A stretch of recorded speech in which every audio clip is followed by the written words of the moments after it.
디도서 2장 말씀에 우리는 머물러 묵상을 하게 됩니다. 로마서를 통해서 하나님의 복음, 그의 아들의 복음, 그리스도의 복음이 이 땅 가운데 선포되었고, 그 복음의 능력을 맛본 자들이 로마에도 살고 있고 그레데 섬에도 살고 있습니다. 그들을 통하여서 하나님은 교회를 세우셨고, 교회를 통해서 하나님의 통치의 영광을 이 땅 가운데 보이십니다. 그 복음의 능력은 하나님이 택하신 자들의 믿음과 경건에 속한 진리의 지식과 영생의 소망을 가진 자들이 역사 속에 살아가기 시작하죠.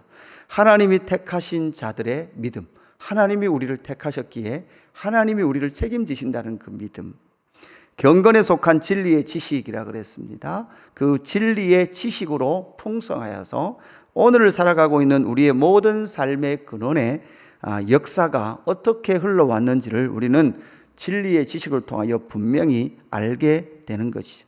그리고 앞으로는 우리의 미래는 영생의 소망이 기다리고 있다라는 것을 믿음을 통하여 그 복음의 효력, 복음의 능력이 성도의 삶 가운데 나타나게 되어야 함에도 불구하고 1장 후반절에서는 그렇지 못한 것들을 우리가 살펴보았죠. 불순종하고 깨어진 믿음이 있었고, 또한 진리를 배반하는 자들이 교회 안에서 일어났습니다. 어떻게 하라 했습니까? 그들의 입을 막으라 했고 그들을 엄히 꾸짖으라 이렇게 말했습니다. 그렇게 꾸짖음을 통해서 온전한 믿음 가운데 다시 설 수 있다라고 그렇게 말씀했죠.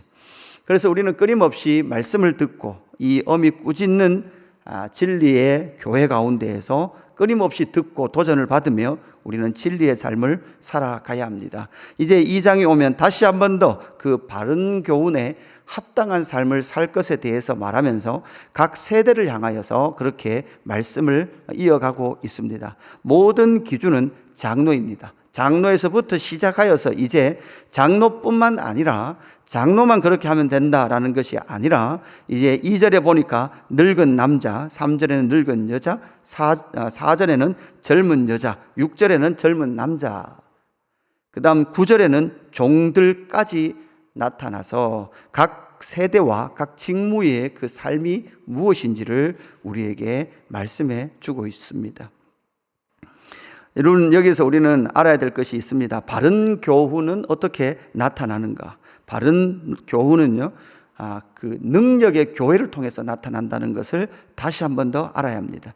그 능력의 교회를 통하여서 바른 교훈의 능력이 교회를 통해서 나타나는데, 여러분, 장로님들을 통해서, 장로를 통해서 나타날 뿐만 아니라 동일하게 2절에 번역된 늙은 남자, 이게 뭐 늙은 남자라는 것이 몇 살부터가 늙은 남자입니까? 그죠? 이게 번역하면서 늙은 남자, 늙은 여자 이렇게 번역을 했는데, 사실 이제 뭐 원어로 봐도 이게 뭐 몇 살부터가 늙었다라고 규정하기는 어려운 거죠. 그러니까 교회의 어르신들, 믿음의 연수가 차고 이제 성장한 믿음의 사람들을 상징하고 있는 거죠. 그러니까 그들은 절제하며 경건하며, 여기 경건하다라고 번역한 이 단어도 여러분 다른 여기 디도서에서 나타난 경건과는 좀 다른 단어를 씁니다. 이건 존중받을 만한, 존경받을 만한 이런 의미가로 해석이 되어 됩니다.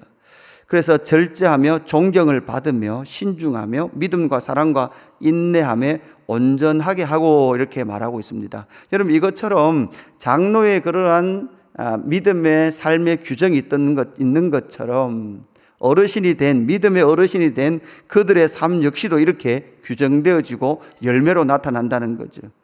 또한 3절에 어르신 여성, 어르신 역시도 행실이 거룩하며 모함하지 말며 많은 술의 종이 되지 아니하며 선한 것을 가르치는 자들이 되고, 자, 선한 것을 가르치는데 누구를 가르치십니까? 4절에 보니까 그들로 젊은 여자들을 교훈하되 가르치라는 거죠. 그 남편과 자녀를 사랑하며 신중하며 순전하며 집안일을 하며 선하며 자기 남편에게 복종하게 하라. 이는 하나님의 말씀이 비방을 받지 않게 하려 합니다. 이렇게 말씀하고 있습니다. 여러분, 이것은 무엇으로 가르치라는 것입니까? 바로 삶으로 가르치라는 것이죠. 삶으로 그렇게 가르침을 성취해낼 때 하나님의 말씀이 비방을 받지 않게 하려 함이라 이렇게 말씀하고 있습니다.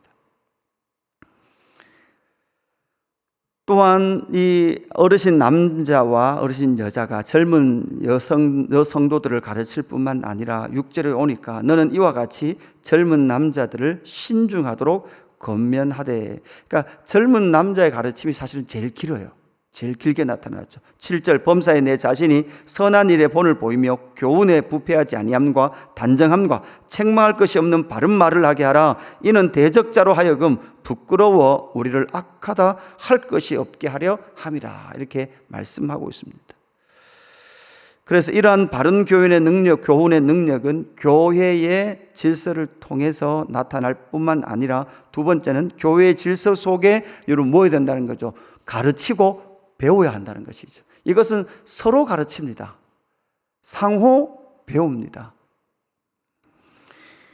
일방적 배움은 어떻게 보면 이 설교의 가르침을 통하여서 우리는 일방적 배움이 있는 것 같지만, 이 설교의 가르침은 여러분 이렇죠. 에스라서에 보면 하나님의 이 말씀을 연구하고 준행하며 가르치기로 결심했다. 에스라가 이렇게 말하거든요. 그러면 연구하고 준행하고 가르치죠.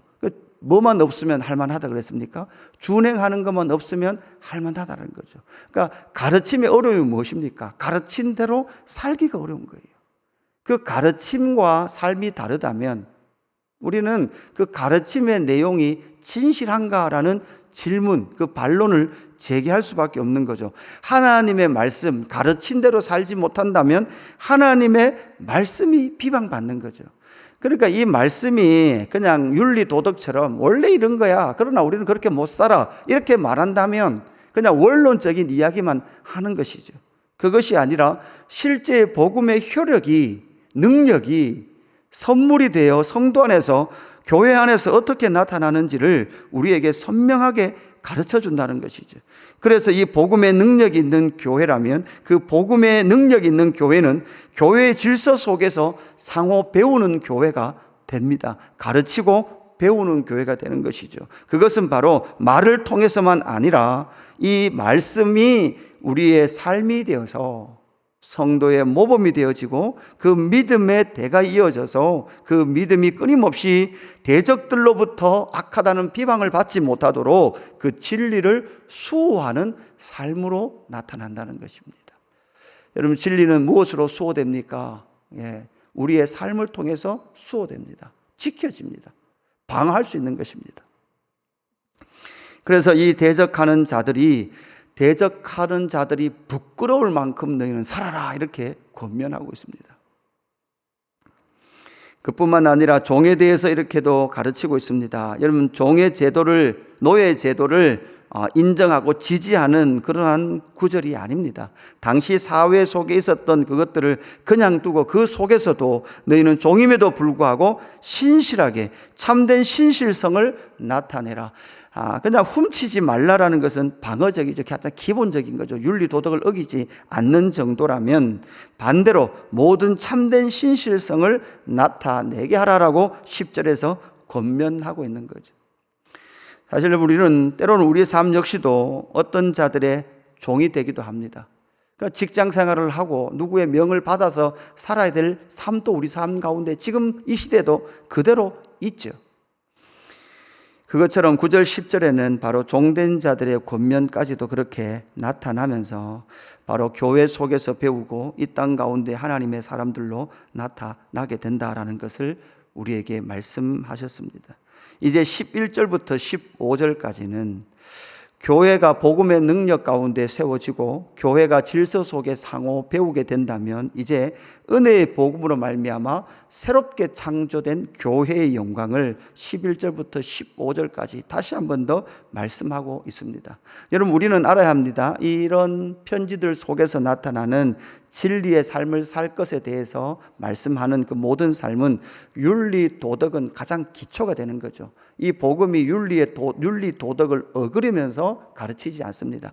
그럼에도 불구하고 이 복음의 능력은 윤리와 도덕의 선을 넘어가는, 그보다 훨씬 높은 차원의 이야기를 하고 있다는 것은 바로 11절부터 우리에게 알려주는 복음의 위대함이 이웃을 향하여, 영혼을 향하여 자기의 생명까지도 내어주신 그리스도의 십자가의 사랑의 기준이 있기 때문에 놀라운 복음의 은혜가 11절부터 나타나는 거죠.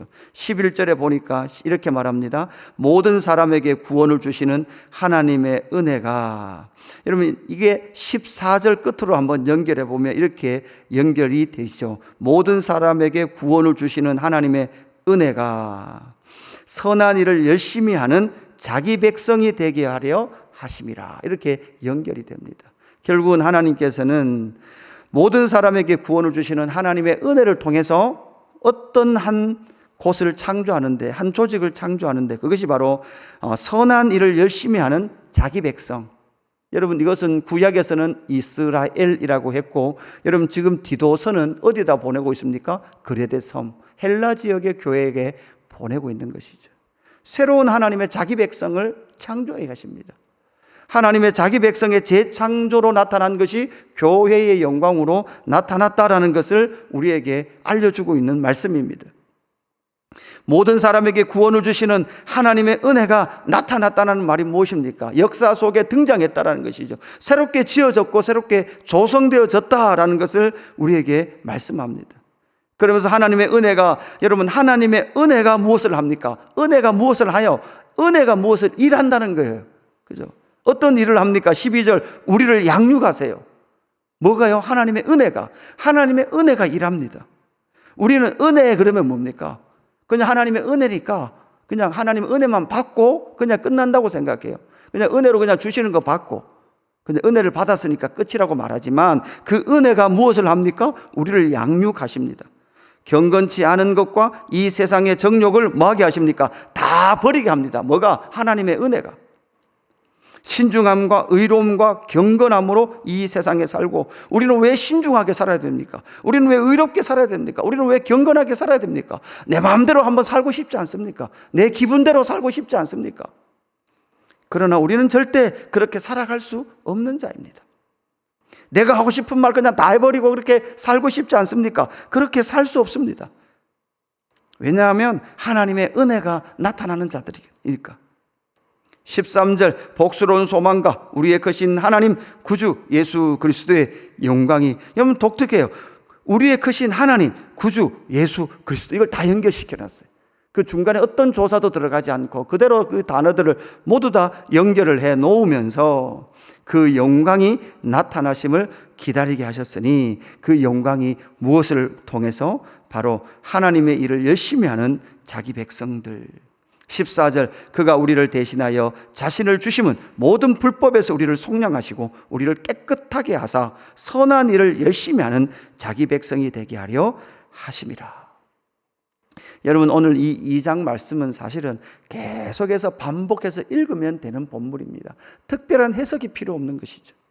이런 본문 말씀을 우리는 오늘 하루 종일 사실 이건 몇 번 읽어보는 것이, 반복해서 읽는 것이 중요합니다.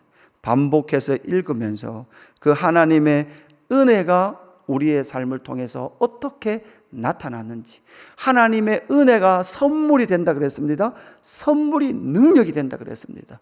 이 선물의 포장을 뜯으시고 그 은혜가 우리 안에 능력이 되어서 하나님의 자기 백성을 재창조해 가시는, 그리고 교회의 영광으로 나타나게 하시는 하나님의 열심을 만나는 저와 여러분의 하루의 삶이 되기를 주님의 이름으로 축복합니다. 하나님 아버지 감사합니다. 상호 배우는 그 교회, 장로를 통해서 온 교회가 질서 정연하며 진리가 전달되어지고 그 진리를 배우며 모든 성도들이 진리의 삶을 살아갈 때에 그 삶을 보고 배우며 진리의 선포를 통하여 배울 때에 하나님의 은혜가 능력이 되어 하나님의 선한 일을 열심히 하는 하나님의 자기 백성을 빚어내시는 하나님의 영광과 열심을 말씀을 통해서 만납니다. 하나님 감사합니다. 오늘도 우리가 열심히 살아가야 될 이유, 하나님 오늘도 신실하며 경건하며 의로우며 신중하게 살아가야 할 이유를 오늘 말씀을 통해서 또다시 만납니다. 하나님, 우리의 원수 대적은 우리를 비방하기 위하여, 조롱하기 위하여, 하나님의 말씀을 비방하기 위하여 우리를 지켜보고 있습니다. 하나님, 이때에 우리가 다시 한번 우리가 하나님의 은혜 속에, 하나님의 그 은혜의 풍성함을 깨달아 오늘 또 복음의 능력을 살아가는 우리의 삶이 될 수 있도록 인도하여 주옵소서. 하나님, 월요일 아침입니다. 특별히 우리 자녀들 시험 기간 들어간 자들이 있습니다. 주님께서 함께 하시고 주님께서 동행하셔서 하나님, 학교 속에서도 하나님, 우리 자녀들이 은혜의 삶을 살아갈 수 있도록 인도하여 주옵소서. 하나님, 우리에게 은혜 주심을 감사드리며 구주 예수 그리스도의 이름으로 기도드리옵나이다. 아멘. 하늘에 계신